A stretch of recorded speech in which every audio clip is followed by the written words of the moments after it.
Assalamualaikum warahmatullahi wabarakatuh. Alhamdulillahirabbil alamin. Alladzi arsala rasulahu bil huda wa dinil haqq liyudhhirahu 'ala dini kullihi walau karihal kafirun. Asyhadu an la ilaha illallah wahdahu la syarika lah wa asyhadu anna Muhammadan abduhu wa rasuluh la nabiyya ba'dahu. Wa qala Allah ta'ala fil Qur'anil Aziz. A'udzu billahi minasyaitonir rajim. Ya ayyuhalladzina amanu kutiba 'alaikumus shiyam kama kutiba 'alal ladzina min qablikum la'allakum tattaqun. Hari ini sidang sholat Isya. Marilah pada kesempatan ini kita selalu mengucapkan rasa syukur kita kehadirat Allah SWT. Dan sampai hari ini kita diberi kesempatan untuk memasuki pintu Ramadan. Kita berdoa mudah-mudahan kita terlepas dari azab. Dua salat salam semoga tercurah kepada junjungan kita Allah Muhammad SAW. Hadirin sekalian yang diberkahi oleh Allah SWT, sesuatu yang telah kita tunggu-tunggu lama sekali dalam 1 tahun, ternyata hari ini kurang berapa hari lagi, kurang 2 hari lagi sudah berakhir. Ini suatu sewu kalau kita ini orang tua, ibarat Ramadan itu ibarat orang tua. Ketika ditinggal mati orang tua kita bagaimana? Sama dengan ini. Sebentar lagi 2 hari lagi kita ditinggal Ramadan kita. Hadirin sekalian yang dimuliakan oleh Allah SWT. Berhubungan dengan ini, kami ingin menyampaikan sebuah kisah. Karena insya Allah ini Bapak Ibu sekalian sudah selama 28 hari sudah para penceramah masih memberi materi-materi. Hadirin sekalian, ada sebuah kisah endek-endek saja. Insya Allah itu dari Maksum ini salah satu kafilah, klan atau keturunan dari Maksum bin Yuhaisah, itu cucu dari, itu merupakan klan atau keluarga di Quraisy, suku Quraisy yang sangat terhormat, mempunyai anak perempuan yang sangat cantik jelita. Tetapi sampai usia nikah, bahkan boleh dikatakan bujang lapuk, itu tidak laku-laku.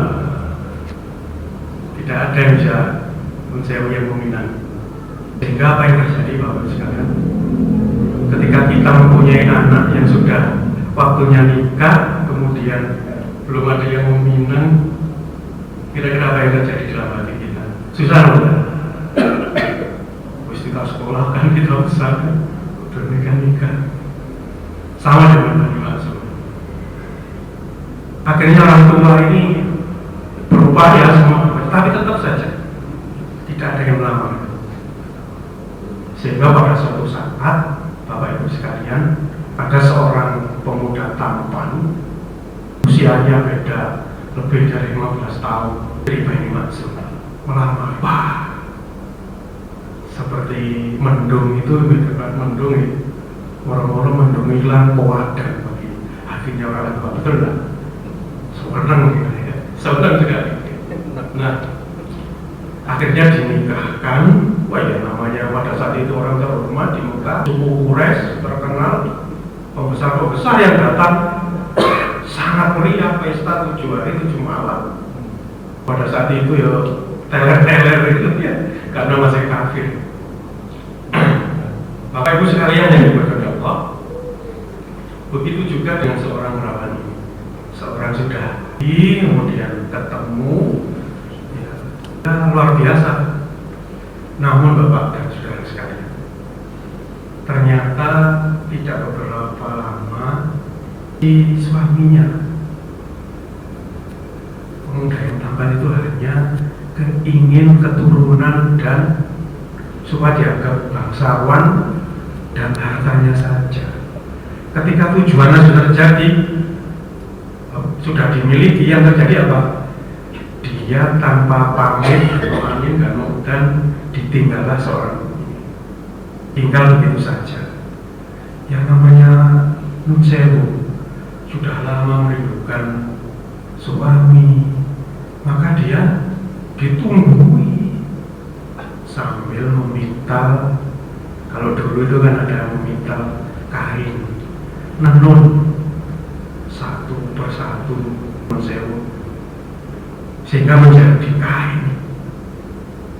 Pagi hari sampai malam hari jadi kain, malam harinya diundari lagi, pagi hari dikenal lagi sampai kepingin ketemu, sampai menunggu itu seperti itu.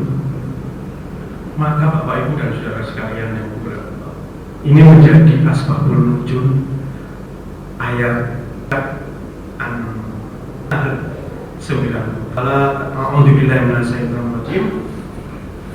Wala takunu kallati taqaddad wajlaha ba'di quwwati angkasa. Dan janganlah kamu seperti orang perempuan yang menguraikan benangnya yang sudah dipintal dengan kuat menjadi tercerai-berai.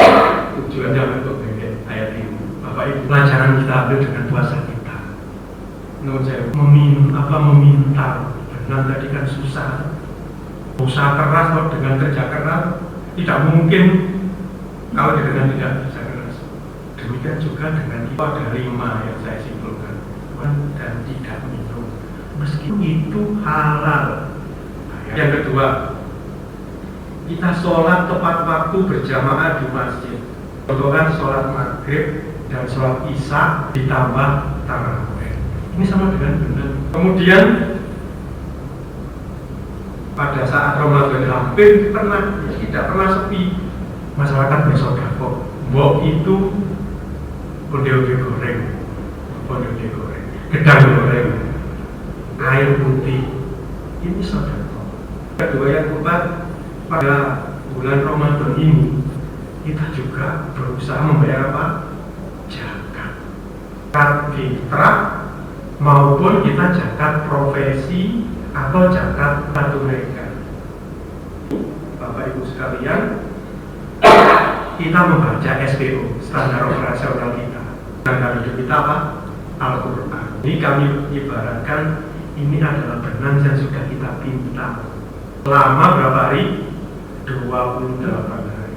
Salahnya nanti adalah apakah setelah Ramadan kain yang sudah jadi ini kita buat, kita jahit menjadi pakaian takwa, atau kita udari lagi.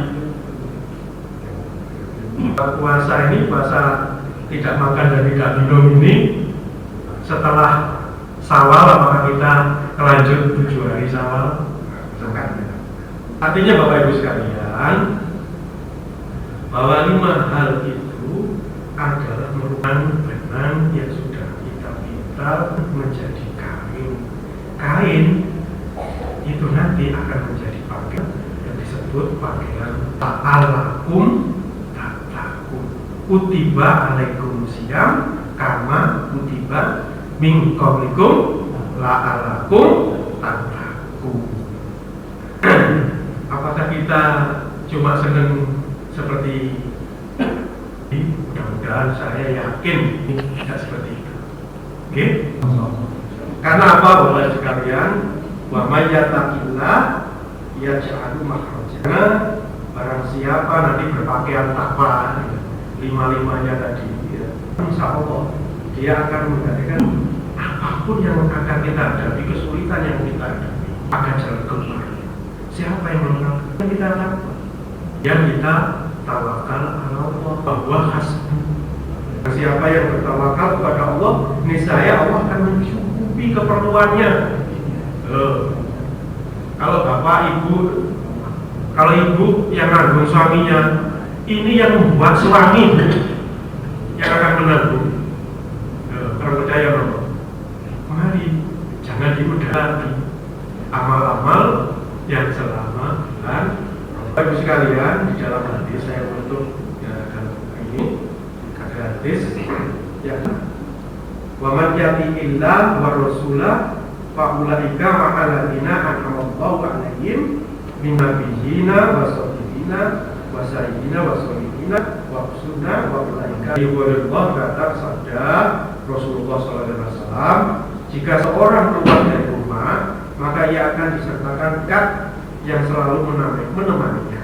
Jika orang itu berkata bismillah dengan menyebut nama Allah, kedua malaikat itu berkata, Allah telah memberimu petunjuk.